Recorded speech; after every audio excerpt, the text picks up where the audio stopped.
다음은 의원연구단체 주민참여예산 활성화를 위한 방안 중간보고를 나라사립연구소의 최승우 책임연구원님이 수고해 주시겠습니다.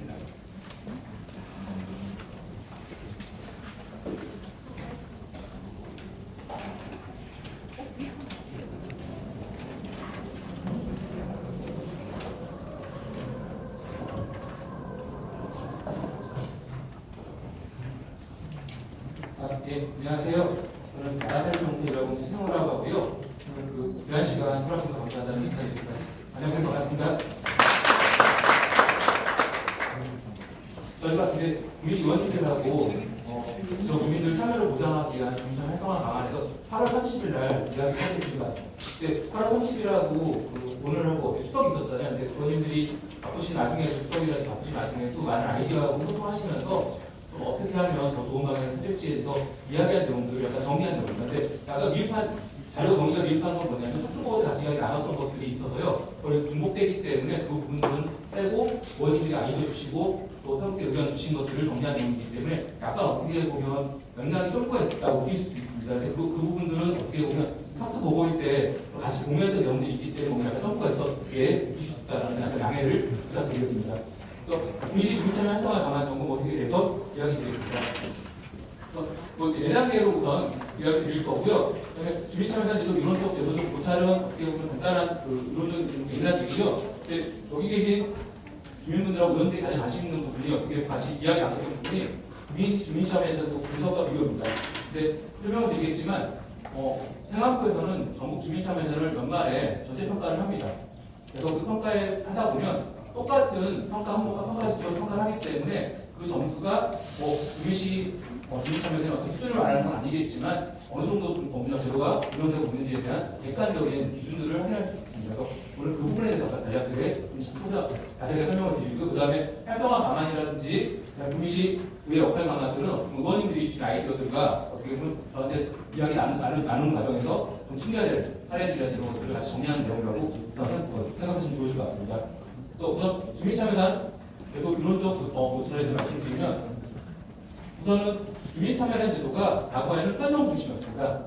그런데 최근에는 보시면 주민참여단 제도는 지방자치단체의 예산 과정에 주민을 참여시킴으로써 지방재정 운영의 투명성과 공정성을 높이고 예산 사용에 대한 책임성을 확보하며 나아가 국민 중심의 민주주의 실현을 위한 취지에 마련된 제도이라고 되어 있는데요. 여기서 이제 어떻게 보면 국민시 같은 경우는 조례개혁표가 있습니다. 또 이 부분에 대해서는 국민시 의원들이 많이 공감하시는 부분인데요. 지금 현행 국민시는 주민참여 예산 제도를 국민시 예산 편성 과정에 주민참여 보장, 주민생활의 개선, 재정중심 발전을 위한 제도라고 정의하고 있는데요. 이거는 어떻게 보면 2018년도 전 지방재정 개정 전에 주민참여단 관련된 사항이라고 생각하시면 됩니다. 그래서 어떻게 보면 지금 지방재정법은 예산 편성이 아니라 예산 정자정에 대한 참여를 보장하기 때문에 저는 조례가 계속 필요하다는 것들을 확인할 수 있었습니다. 그래서 이런 어떤 맥락들, 주민참여 원하는 맥락에 대해서는 오늘 이야기가 제가 이야기를 드리는 것보다는 여기 이제 주민들 이야기를 많이 듣는 취지에서 토론을 개최했기 때문에 이론적인 부분들은 빨리 넘어가고요. 국민시 주민참여 현황 중심으로 설명을 드리도록 하겠습니다. 또 자료를 좀 많이 넘어가도록 하겠습니다.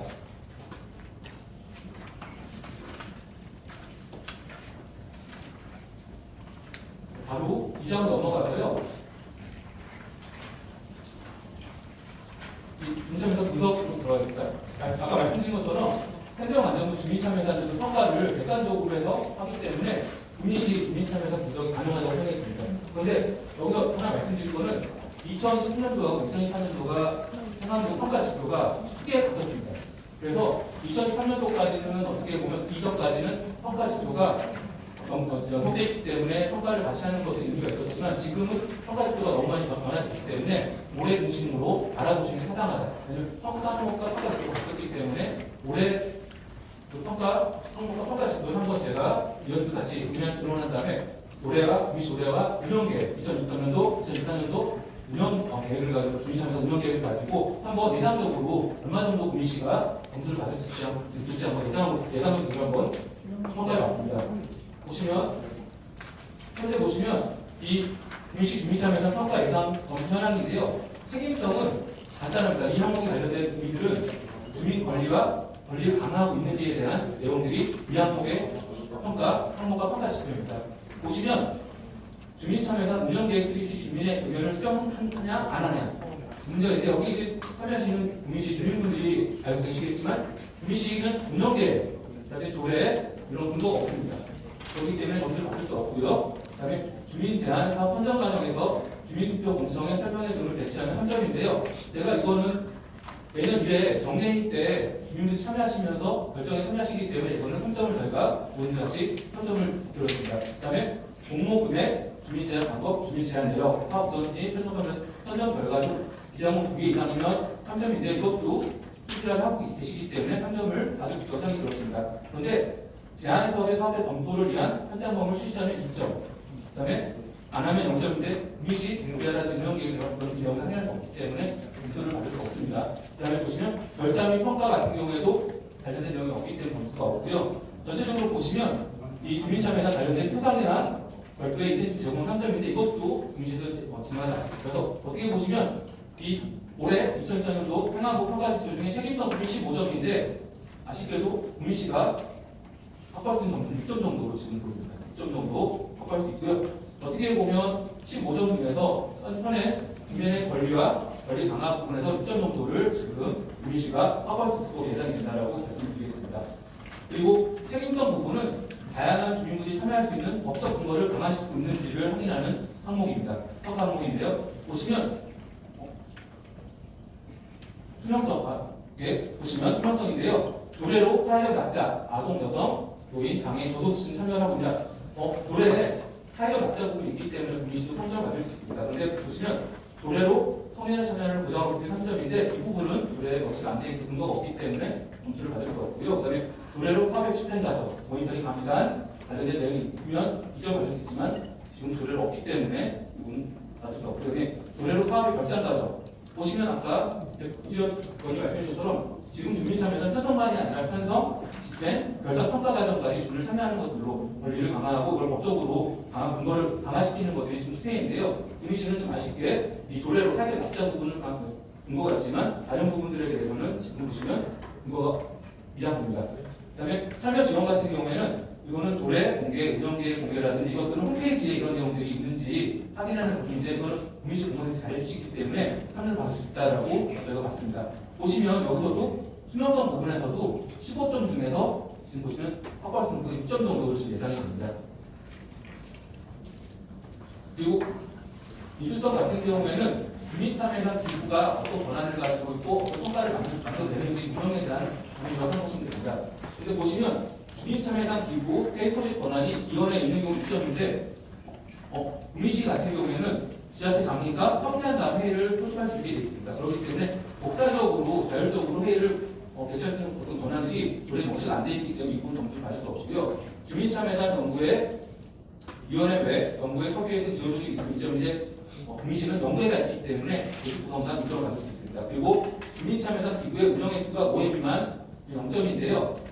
이 부분도 국민시에서 주무부서에서 상세자료를 다른 어떤 회의자료 보완이 있다는 검토를 받을 수 있겠지만 지금 운영계획상 보시면 한 번에 2번 정도 해하는 걸로 지금 나와 있습니다. 근데 이 왜 회의가 중요하냐면 주민참여상이 제안서를 잘 쓴 제안서를 그러니까 우선순위를 바로 결정하는 게 아니라 우리 지역 주민분들이 같이 협력해서 못 쓴 제안서도 같이 집단적으로 이야기 나누면서 더 잘 쓰는, 다듬어서 더 구체적으로 제안서를 다듬는 과정들이 지금 강화되고 있는데 어떻게 보면 국민시 같은 경우에는 이런 과정이 없기 때문에 회의가 약간 미흡하게 진행되고 있습니다. 그래서 보시면 점수를 받을 수 없다라는 말씀을 드리고요. 제안 사업의 예산 편성 우선순위 결정권이 공무원에게 있으면 그다음에 0점이고요. 공무원 참여상 기구, 그다음에 참여상 기구가 독자적으로 결정해서 3점인데 이 부분도 국민시가 3점 받을 수 있다고 생각이 들어서 3점을 더 예상했고요. 주민 제안 사업 예산 편성 총액 시딩을 공개하기 위해서 2점인데요. 이 부분도 그다음에 어느 정도 주민들한테 편성권을 보장하고 있는지에 대한 실행 부분이 운영계획이 명시가 안 되어 있기 때문에 이 부분 점수를 받을 수 없습니다. 그다음에 주민의 사업 제한 건수가 전년 대비 5% 이상 증가하면 2점인데요. 이거는 5%가 제가 보기에는 70건 정도입니다. 올해. 그렇기 때문에 2점을 받을 수 있다고 생각을 해서 2점 드렸고요. 그다음에 제한사업의 보안 과정, 제한사업 컨설팅 전문가를 담당 상담인데요. 이 부분도 바로 그렇습니다. 어떻게 보면 아까 사회적 약자라든지 이런 분들이 제안서 쓰다 보면 제안서를 쓰는 것들이 어려워하시기 때문에 그런 것들을 같이 지역 주민들이 협력하셔가지고 제안서를 조금 더 풍부하게 구체적으로 쓰는지를 도와주는 것들을 물어보는 항목인데요. 이 부분에서도 운영 계획이 명시가 안 돼 있기 때문에 점수를 받을 수 없습니다. 그래서 보시면 지금 일주성 부분에서는 5점 정도, 15점 중에서 5점 정도 받을 수 있을 것으로 예상됩니다. 그다음에 전문성은 어떻게 보면 주민참여단 교육 관련된 부분입니다. 교육을 수시하게 하고 있는지에 대한 부분인데요. 이 사회적 낙자, 주민참여단의 주민견자성, 청년가정, 이 과정 중에 하나를 하면 1점이고 2개 이상 하면 2점, 3개 이상 3점인데요. 구미시 같은 경우에는 2개 이상 가정을 하기 때문에 2점을 드렸습니다. 그러면 청소년 부분들이 청년하고 겹치는 부분이 있기 때문에요. 일반 주민분들하고 그다음에 사회적자 청소년 분들하고 청년분 하기 때문에 2점 받았다는 생각이 들었고요. 그 다음에 교육 관련돼서는 지금 10시간 이하이기 때문에, 왜냐하면 구미시 운영계획 보시면 사회교육이 제한되어 있습니다. 근데 사회교육 중에서 시간을 3시간 한다고 하더라도 9시간 정도, 최대가 9시간이기 때문에요. 10시간 이하로 보이기 때문에 1점 정도 받을 수 있다고 생각됩니다. 근데 보시면 이 교육 부분에서 좀 주목하셔야 될 게 뭐냐면, 구미시만 주민참여 활성화에 대해 고민하는 게 아니라 전국 지방자치단체가 주민참여단을 강화시키고 좀 활성화하는 것을 고민하실 때 이 전문성 분야, 교육 분야가 가장 먼저 시작하는 부분입니다. 왜냐하면 교육은 담당 부서가 의지를 가지고 주민들과 같이 협의한 다음에 교육을 진행하면 바로 먼저 마치는 항목이기 때문에 바로 투자를 먼저 하는 항목인데요. 이 부분에서 더 점수 차이가 많이 납니다.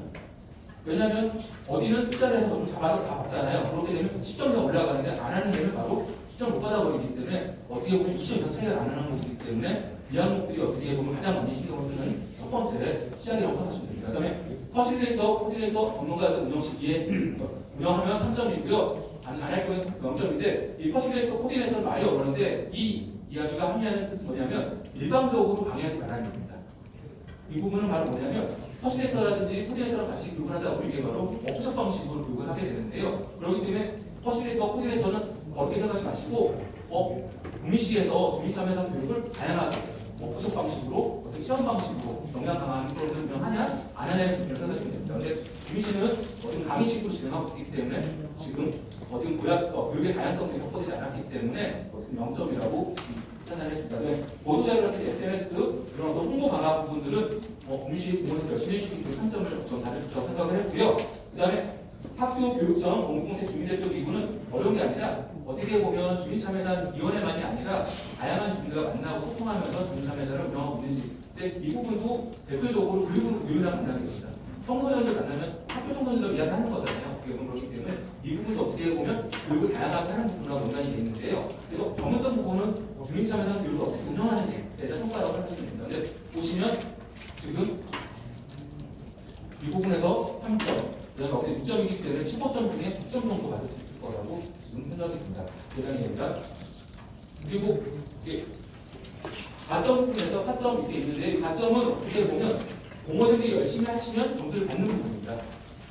2003년도부터 주민 이참여 시스템 활동하기 인정된 건 바로 전국 주민참여단 자료들을 모아놓는 사이트인데요. 구미시 홈페이지가 연계가 되어 있으면 주민이 참여 시스템을 활용하는 거로 간주합니다. 따라서 이 2점을 받을 수 있는데요. 여기서 잠깐 말씀을 드리면 구미시가 주민참여 링크를 활용하는데 링크가 잘못되어 있습니다.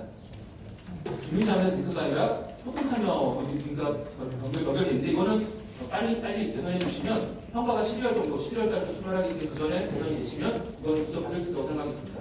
그 다음에 2023년도 컨설팅 결과에 따라 교육학을 개선해야 합니다. 이건 바로 뭐냐면 2023년도에 구미시가 컨설팅을 회원분은 매년 평가 전에 컨설팅을 제공합니다. 어떻게 해야지 주민참여단이 더 개선되는지에 대해서 컨설팅을 제공하는데요. 그 컨설팅을 했는지, 그리고 그 컨설팅의 내용들에서 개선할 부분들을 왜 개선했는지를 2점으로 주는 겁니다. 그렇기 때문에 구미시가 전년도에 컨설팅을 신청했고 컨설팅 결과를 수용한 다음에 계속 개선했다. 그럼 2점을 받을 수 있는데 이 부분들은 저는 그냥 공무원이 열심히 하면 받을 수 있는 부분이기 때문에 2점 받을 수 있다고 해서 4점을 다 드렸습니다. 그리고 평가 부분에서 2참여라든지 이런 100점이 이렇게 돼 있다는 적극성 부분들을 어떻게 보면 주민참여단에서 담당 부서 공무원들이 얼마나 수고해 주시는지, 수고하는지에 따라서 가점이 들어간다 정도 이야기 드리겠습니다. 계속 들어가 있는데요. 그다음에 종합상에서 이거 정성평가입니다. 아까 부분은 체크해서 정량적인 부분이라 이거는 정성평가 부분인데요. 행안부에서는 발전과 구성을 두 가지로 봅니다. 보시면 내용고소 전년도 전체적인 발전이냐. 그러니까 두 번째는 우수시책이라든지 어떻게 다른 지역에서 벤치마킹 하거나 다른 지역에 벤치마킹 한 사례들을 수용해가지고 제도 발전했는지 두 가지 측면에서 어떻게 보면 발전 가능성 보는데요. 우선은 제가 보기에 농업사 정성적 발전 평가 가능성에서 우선은 10점을 받을 수 있을 거라고 예상이 되고요. 그 다음에 농업사 정성적 우수시책 사례 발굴이라든지 이쪽에서는 약간 죄송하지만 미흡한 부분이 있습니다. 왜냐하면 국민시 의원님들이 찾아주셨지만 2023년도 운영계획하고 2024년 운영계획이 의원님들이 저한테 공고를 주셨는데 바뀐 내용이 별로 없습니다. 그렇기 때문에 이 우수시책이라든지 이런 것들이 던질 수 없기 때문에 5점 정도 받지 않을까 생각입니다. 그래서 전체적으로 보시면 15점 정도입니다. 그럼 아까 정량평가 15점에서 4가지 항목, 4가지 평가 항목 있었잖아요. 그거하고 4점 그리고 여기까지 합치면 여기 계신 주민분들하고 제가 의원님들 죄송하지만 국민시가 예상받았을 때 47점 정도 됩니다. 이거는 저희가 점수를 후하게 주고 이런 문제가 아니라 평가를 객관적으로 하다 보면 이게 운영계획하고 조례 저희가 우선은 운영계획하고 조례에 집중했던 이유는 우리 국민시 주민분들이 운영을 어떻게 주민참여 운영을 어떻게 하고 있는지 확인할 수 있는 자료가 두 가지 있습니다.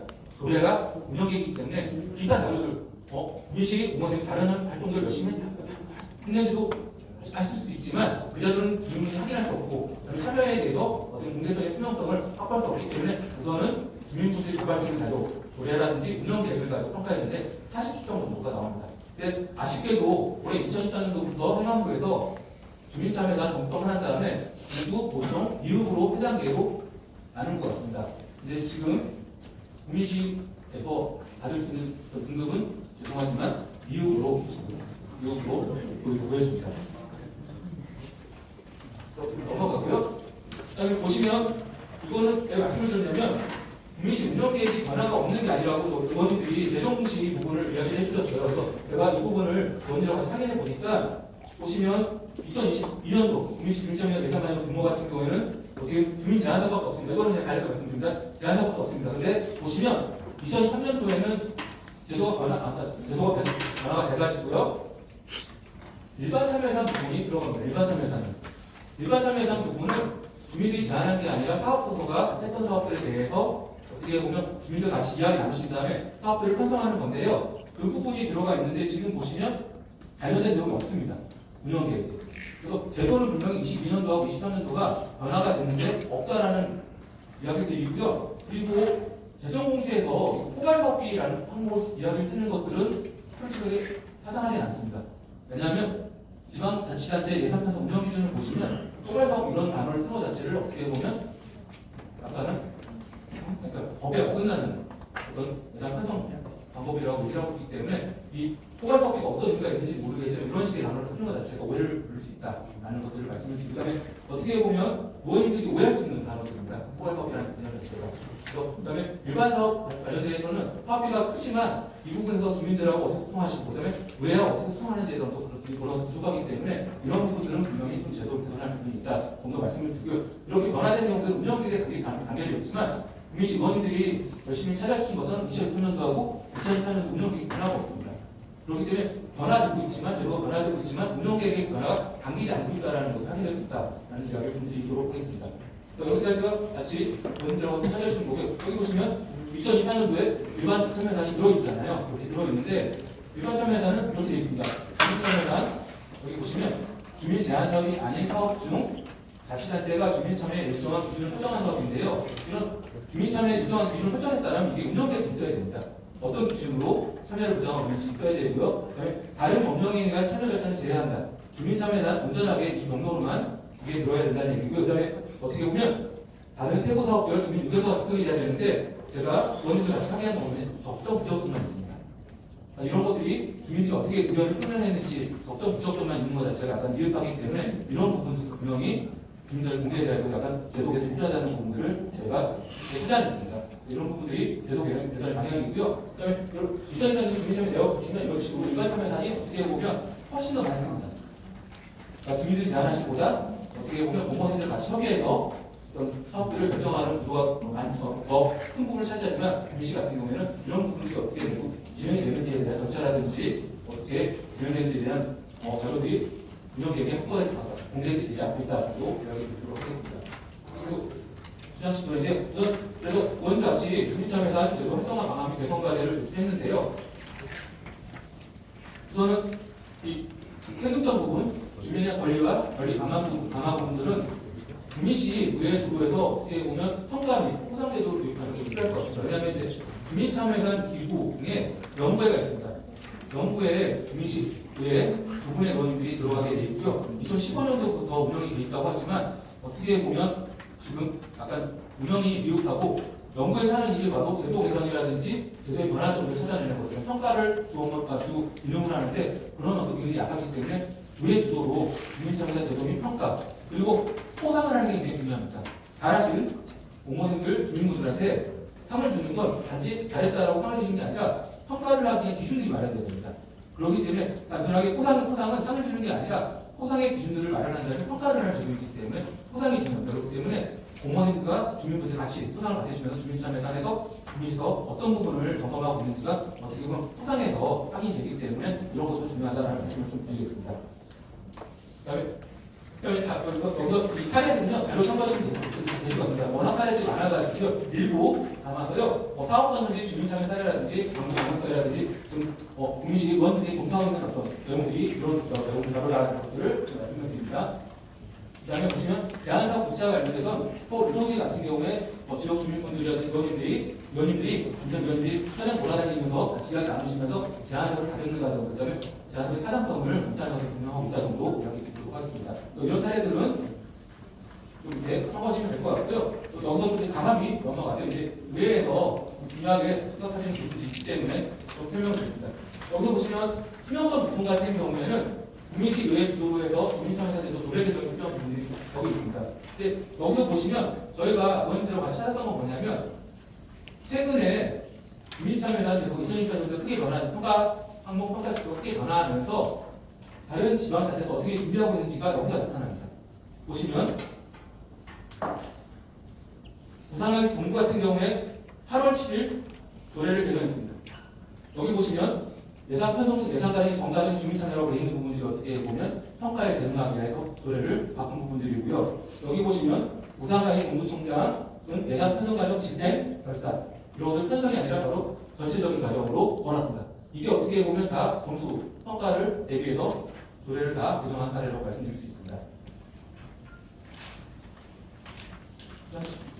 그다음에 부산시 동구 같은 경우에 보시면 집행 관련된 항목들을 이렇게 여기 만들었습니다. 운영계획 수립 및 공고에 주민참여단 사업의 집행 모니터링하는 사안들을 명시한다. 이렇게 되어 있고요.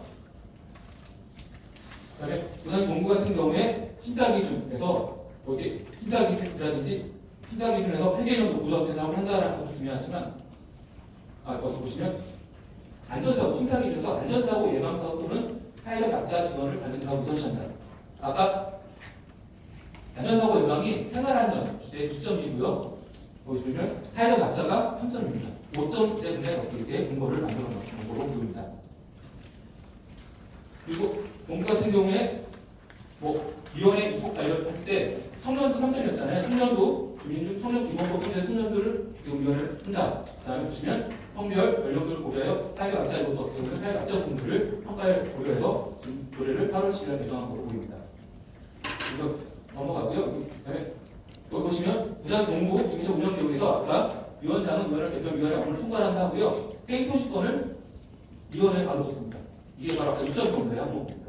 그렇게 부산 동구도 평가에 맞춰서 하고 있고요. 그다음에 포상 관련해서 아예 조례에 넣어놨습니다. 동구 같은 경우. 약간 특이한 부분인데요. 구청장은 주민참여에 따른 사업을 제한하거나 청년참여 주민의 예산을 거기에 포상금을 지급할 수 있다. 이런 식으로 해서 포상 규정을 아예 운영계획이 아니라 조례에 명시하게 부산 동구의 약간 특이점이라고 볼 수 있습니다.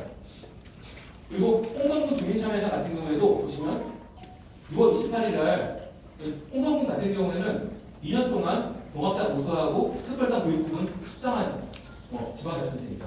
보시면 다른 쪽은 정비가 되어 있기 때문에 이 부분을 정리해봤습니다. 보시면 군수는 위원회가 사회 여러 분야를 대표할 수 있도록 다른 각국의 위원회를 구성한다 해가지고요. 보시면 양성평등, 여성, 그다음에 지역, 고려, 그다음에 보시면 청년, 아까 3점 부분이죠.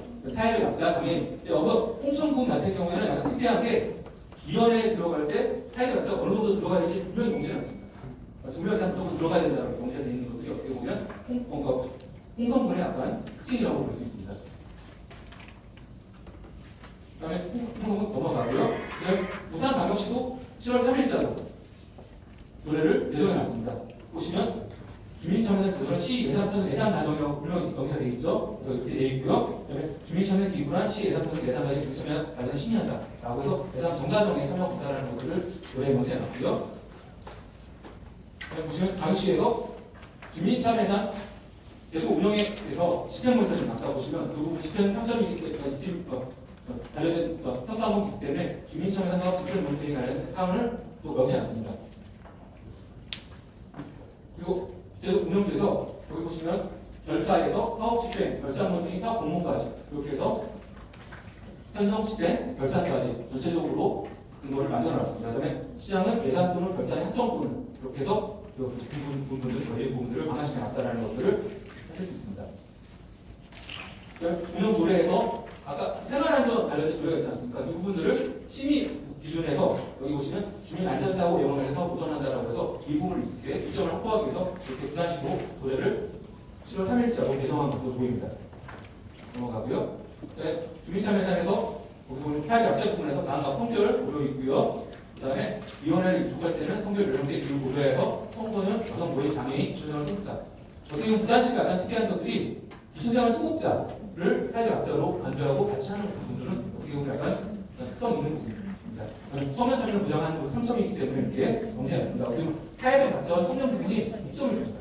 그래서 이렇게 권리 강화 부분에서 이렇게 부산시도 행정 평가를 고려해서 6점을 받을 수 있도록 이렇게 조례를 정비해놨다. 개정했다고 말씀드립니다.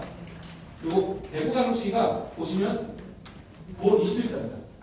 평가를 하기 위해서 9월 20일자로 조례를 개정했는데 보시면 예산 편성 예산 과정에 되어 있고요. 그다음에 시장의 책무에서 예산 편성 예산 과정에 주민이 충분한 정보를 얻고 의견을 표현할 자체가 아까 예산 정가정 참여 부분들을 다시 강조해서 본 것으로 보입니다. 그리고 위원회 구성에서 성별, 연령대 비율 구성 고려하고요. 사항에서 이슈되면 아동, 여성, 노인, 장애인, 교도생, 사회적 약자 및 청년 참여인데요. 여기서 보시면 아동이 들어가 있는 게 약간 차이가 있습니다. 그래서 어떻게 사회적 약자가 여러 가지로 기준들이 조금 지역의 특성에 맞춰서 좀 들어간다. 그러면 대구시 같은 경우 아동이 들어있는 부분들이 어떻게 보면 약간 차별성 있는 부분이라고 이야기해 줄 수 있습니다. 그다음에 보시면 심사 기준에서 가장 어려운 항목 생활 안전을 노래로 근거를 위해서 이렇게 심사 기준에서 주민 안전사고 예방 관련사고 우선한다고 되어 있고요. 회의 소집권도 보시면 위원장은 예산 활동 등이 필요하다고 운영할 때는 위원회 회의를 소집할 수 있다 해서 독자적으로 위원회 위원장이라든지 문창경 기구에서 회의 소집할 수 있는 권한들을 조례에 명시해놨습니다. 대구광역시 시장은 주민을 구분을 해서 지역회의 그것도 어떻게 보면 주민참여 기구성 있잖아요. 연구회라든지 지역회의 이런 것들을 했을 때 점수를 맞을 수 있기 때문에 이렇게 있고요. 그다음에 지원협의회. 이 지원협의회는 구미시에 있는 연구회와 똑같은 성격입니다. 근데 연구회와 지원협의회 차이는 뭐냐면 연구회는 제도를 연구하는 것들이 약간 주관점이라면 지원협의회는 제도 운영까지 같이 합니다. 제가 서울시 지원협의회 부회장으로 활동을 4년 동안 했는데요. 서울시 지원협의회는 7시에 2주에 한 번씩 꼭 모입니다.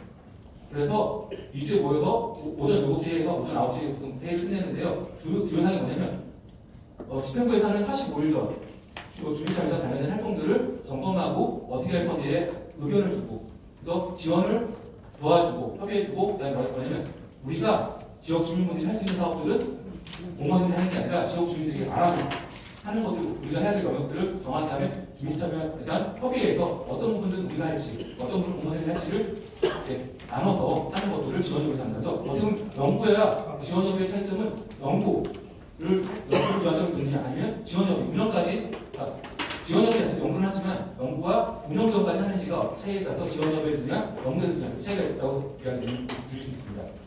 대구광역시는 지원협의라고 하기 때문에 운영 전반에 대해서 같이 하는 어떤 제도 운영 기구라고 이야기할 수 있습니다.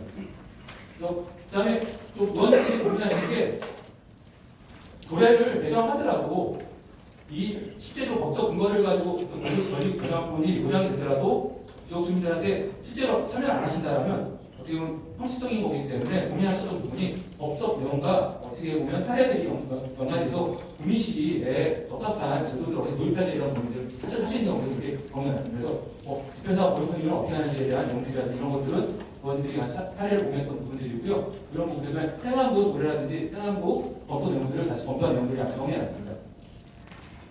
넘어가고요. 여기까지는 청년 정책본이라든지 이런 것 하는 사례들을 거기서 구미시에서 우선적으로 먼저 도입해야 되는 것도 뭔지에 대해서 공유하고 있다 정도 이제 주민분한테 알려드리겠습니다. 그다음에 민주성 부분에서는 구미시 주민청의 연구회가 올해 연구를 바탕으로 해서 주민청의 기부, 연구회 운영을 정상화시키려고 합니다. 그래서 정상화시키신 다음에 제도 설계라든지 촉진을 추진하는 방법들을 좀 연구회 중심으로 좀 진행하는 것들을 고민하고 계시다 정도 이야기 드립니다. 그다음에 구미시 홈페이지를 보시면 주민청의 연구회라고 되어 있고요. 연구회 예산 정관 5분하고 관련 분야 공무원 3분, 구미시 의원, 그다음에 시민단체 관계자 이렇게 다양한 구성들이 참여하면서 구미시 주민청에서는 별도로 설계하고 운영의 전반에 대한 이야기 나누는 홈페이지입니다. 정상화는 바로 보면 아주 많이 만나시는 겁니다. 서울시 지원협회가 2주에 한 번씩 꼭 모였잖아요. 그래서 매번 점검하는 것들 하고요. 여기서 보시면 조례가 되어 있습니다. 시장은 주민청에서 제한 운영, 정책 수립, 연구개발, 여기를 방지하기 위하여 주민청의 연계를 준다라고 되어 있고요. 이 기구를 통해서 좀 제도 설계라든지 이런 것들을 논의하는 어떤 정도로 활용할 수 있다라고 파악하고 있습니다. 전체적으로 이런 사례들은 좀 고민하고 있다는 정도 저는 이야기하고 있습니다. 전문성 부분에서는 지금 보시면 지금 약간 고민하는 게 교육은 확대돼야 되는 게 맞는데요. 어떻게 확대시킬 건가라는 고민할 때 간단하게 지금 고민하고 있는 건 언제까지 구미시가 외부 강사가 들어와서 지역 주민들을 교육하고 가는 게 아니라 지역의 역량으로 어떻게 보면 강사진을 구성하는 것들을 고민해 보는 것들이 시작이라고 생각하기 때문에요. 지금 다른 사례보다는 지금 구미시 의원들이 다시 주목하고 있는 사례는 어떻게 보면 이 사례입니다. 인천광역시에서 2019년도에 주민참여 전문강사단 방송 교육사례입니다. 이 과정을 운영을 해가지고 20분의 지역 강사를 방송했습니다. 이분들이 바로 교육되는 건 아니지만 이분들이 공통대학 만드신 다음에 지역 현장에서 주민참여단에 궁금한 것들을 힘들어 같이 소통하시고 간단한 교육들, 한 30분 내의 교육들을 하단 읍면으로 찾아다니면서 교육하는 사례들이 있었습니다. 그래서 이런 것들을 가져서 보시면 이 교육 과정이 만만치가 않은 과정입니다. 그래서 이런 것들을 같이 해보는 것도 어떻게 보면 지역 주민참여 역량들 언제까지 외부 전문가들이 와서 우리 주민분들한테 이야기 나누고 떠나고 그렇게 하다 보면 역량이 이제 축적이 되지 않기 때문에 교육 역량들이 어떻게 보면 구미시에 만들기 위해서 이 부분들은 시민사회라든지 구미시에 경험 있는 의원들과 고민해서 강사과정, 양성과정 통해서 구미시의 교육 역량을 어떻게 축적할 것에 대해서 고민이 필요하지 않을까 고민하고 있는 부분이라고 이야기하겠습니다. 교육 확대라든지 퍼센트 사례들은 다른 쪽에서도 퍼센트 사례가 단순하게 퍼센트 적용된다가 아니라 교육을 다양하게 하는 어떤 사례로 활용되고 있다는 정도 이야기 드리는 걸로 마무리하고요. 그다음에 이렇게 온라인 설문조사를 다양한 사례들이 있다는 걸 말씀드리고 지금 구미시 주민참여단 구미시 역할을 강화하기는 다른 쪽 사례에서 지금 보시면 지방에서 홍천군 같은 경우에 의원님들이 이렇게 구정활동을 통해가지고 공무원들이 적극 행정을 유도한 사례로서 지금 고민하고 있는 사례들을 간략하게 설명드리면서 어떻게 보시면 홍천군 의회에서 3차에서 2019년도에 발언을 시작해서 교육이라는 뜻을 하시면서 간략하게 말씀드리면 2019년도부터 홍천군의회에서 의정활동을 통해서 주민참여단 제도에 대한 적극 행정을 주문했습니다. 그래서 이 홍천군은 2020년도부터 3단계 2020년도 제도 시작단 교육 단계, 그다음에 제도, 그다음에 출발 단계 해가지고 3단계로 주민참여단 제도를 설계한 다음에 단계를 추진 계획을 수립한 다음에 2020년을 준비했고요. 그다음에 2020년도에 성과를 통해 가지고 2020년부터 행안부 전국 주민参평가 종합사례라든지 출발을 받는 사례입니다. 이런 것들 어떻게 보면 의원님들이 의정활동을 통해서 연계해서 주민참여단 연계하셔가지고 적극 행동을 주문하신 사례입니다. 그래서 이런 사례들을 구미시 의원님들도 지금 주목하시고 이런 사례들을 활용해서 내가 주민참여를 통한 지역 주민들의 권리 권한들을 어떻게 강화할지, 참여를 보장할지 이런 부분들을 하고 계시다. 이렇게 보시면 이런 사례들을 검토하고 있다고 이야기 드리겠습니다.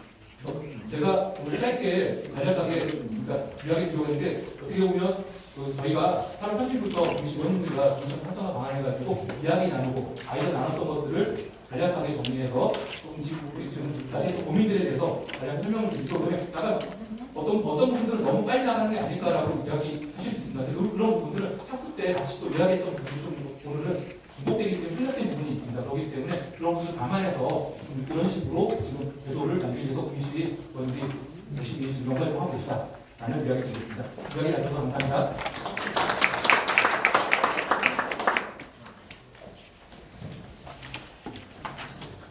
토론에 앞서 잠시 책상 배치를